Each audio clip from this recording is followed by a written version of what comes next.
Greetings everyone, so today's video is going to be a reaction to Father James Martin's appearance on Fox News a few days ago. Now Father James Martin, if you don't know him, is quite a liberal-leaning priest. He's somewhat of a celebrity in the USA actually. He has quite a big following on social media. He's friends with Stephen Colbert, who's also a Catholic and runs, I think he's the host of the Late Show in the USA. And he was invited on Fox News, Father James Martin. Now, Father James Martin is known for having some views that seem to oppose Catholic Church teaching. As I said, he's quite liberal. And having him on Fox News is probably a bit surprising. He might feel more at home at CNN or MSNBC, or if he was being interviewed in the UK, pretty much any news channel.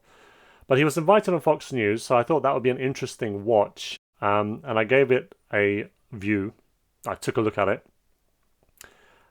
And honestly, I was quite disappointed with what I saw from the side of Fox News, because Father James Martin gave the kind of responses that I expected him to give, but I didn't really see Fox News, the Fox News host that was interviewing him, push him back very much on what he was saying. Now, most people who are kind of conservative, if they're invited on a liberal news show, they get grilled. They get really hounded when they're on there. And I don't think Father Martin had that at all when he was on Fox News. Now, before I made this video, I wanted to check if there were YouTube commentators who had already given their take on this, because I felt if there were quite a few videos on this issue already, then I wouldn't bother reviewing the interview. I only found one, actually, by a YouTube Catholic commentator, and his video was titled, "Fox News Host Destroys James Martin." And honestly, I don't think that the Fox News host destroyed him at all. So that's why I wanted to make this video, to disagree with that video that was made and give my take on how he wasn't destroyed at all in this interview. I don't like the term destroyed anyway, because people normally give that title when they basically agree with one side and disagree with the other. And they always say that the side they agree with destroyed the other side. But here's my take on this interview. I'm going to play it for you, of course, and then every now and then I'll give you a bit of a comment as to what I think is going on. Before the interview begins, she brings up some statistics about how more people consider themselves not to be religious anymore, how less people are praying every day, how less people are attending church regularly as well. And that's why James Martin is officially brought onto the show. Reverend, thank you for joining us this morning. You say that the church needs to go online. I have to say, as a mom and a fellow Catholic, I'm not sure that's the answer. I'd love to hear your perspective, because I think a lot of people need the church, need to be in person, and that all this social media is making people feel more and more isolated. Oh, absolutely. I mean, it's no substitute for going to Mass and being with the community. But certainly in the pandemic, it's one way to reach people. And, you know, really that's where a lot of people are these days. I look at Jesus and you see someone who went to where people were in two ways. Physically, he went from Nazareth to Galilee, to the Sea of Galilee and Jerusalem. He physically went to where they were. And then when he got there, he spoke in their language. He spoke in simple stories and parables. And in a sense, that's what we're doing on social media. We're going to where people are, and we're speaking in their language. But you're right, it is not a substitute for Mass and being in person. So the first thing she brings up with Father James Martin is that she disagrees with him that we need to go and reach people online and on social media. And she says that basically they really do need to be in church and going to Mass to get the kind of full experience. And he says he agrees. He says there is no replacement for the Mass, but it is also a good way to reach out. And then he tries to give an example of how Jesus reached out to people wherever they were. I just don't think he's made to look that bad. Obviously, I can see what she's saying, and I personally do think that people should be attending church and not just be sort of sitting on social media, and that's how we try and reach them. But those people who maybe haven't even taken a step or haven't even considered going into a church, maybe reaching them there is the kind of the way you can do it before they then go further. So again, this first little exchange between the two, I don't think that Father James Martin looked that bad at all. And so many priests and pastors shut their churches during this pandemic and allowed the government to tell the church that they needed to close, and they submitted to that. I've heard of some priests actually apologizing to their parishioners for doing that and saying, if the government tells me to shut my doors again, I won't. I think a lot of people fell out of the habit of going to church. Does the church itself bear some responsibility for this drop in attendance? Well, I think they were responding to a health need. I think they were trying to keep people safe. It's, in the Catholic Church, we're pro-life, and that includes taking care of people's lives, even in a pandemic.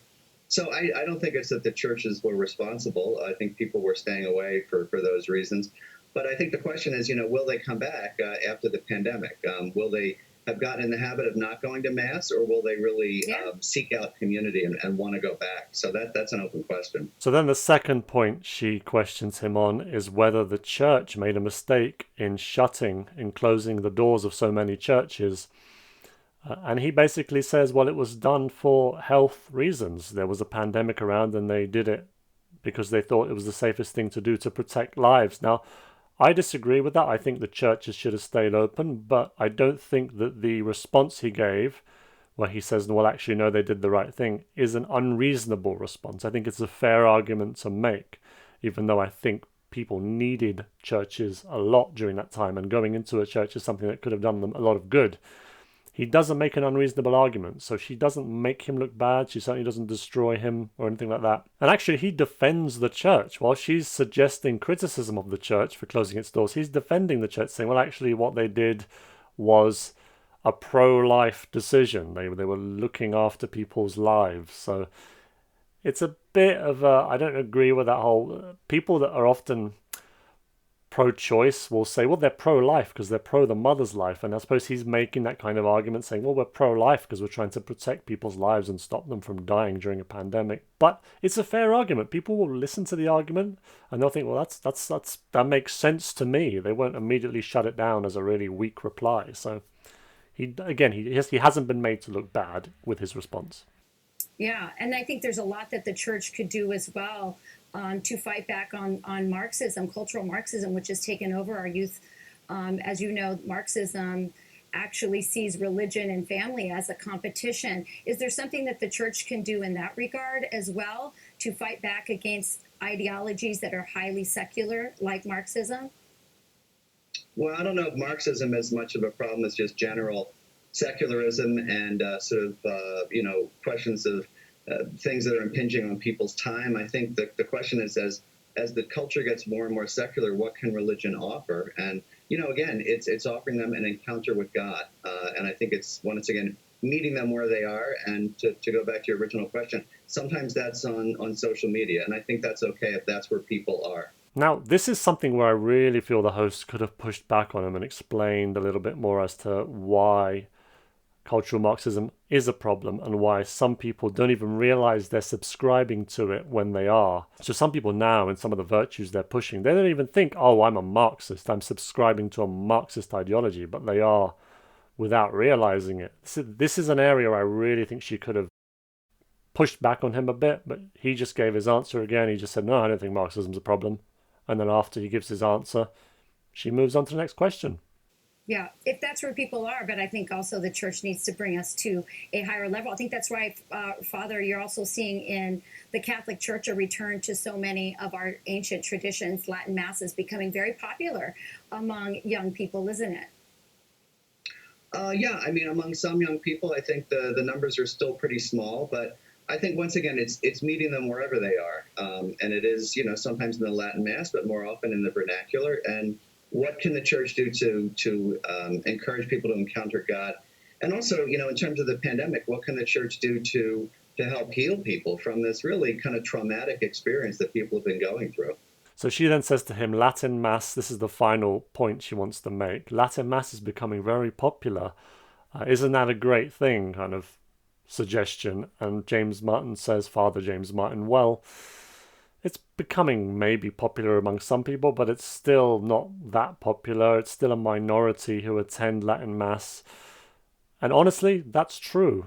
It might be becoming more popular, but it's still probably a minority of people or young people who attend it. So she tries to make a point. He pushes back at her, and really, statistically, he's correct in what he's saying. And that's why he then again suggests that then we need to reach people in other ways, not just through Latin Mass. And he says that the Novus Ordo Mass is the one that is attended more, and it is. Again, statistically, that's correct. So another area where I get the impression that this host is just being fed the questions through an earpiece. And that's why she doesn't have a response, because if the questions come from you and then someone gives you a reply, but you feel like, no, I have some more things I want to say, then you say them. Whereas she's just been given the question, she's asked them, he's responded to them, and he's responded to them reasonably well, and then she just moves on to the next question. Well, opening the churches is a great first step. Thank you so much for joining us, Reverend. Appreciate it. My pleasure. So the host then says at the end, well, opening the churches will be a great first step to try and kind of get that final little sucker punch. But Father James Martin doesn't look destroyed. He doesn't look like he's really been grilled. He's smiling at the end of it. And honestly, I think he's thinking, this was supposed to be the lion's den that I was going to walk into. This was rather easy. Those were kind of softball questions. I had an answer to all of them, and I gave my opinion. I didn't budge. I wasn't pushed on any of my answers. That's my take. Fox News did not destroy Father James Martin in this interview. Thanks for watching, folks.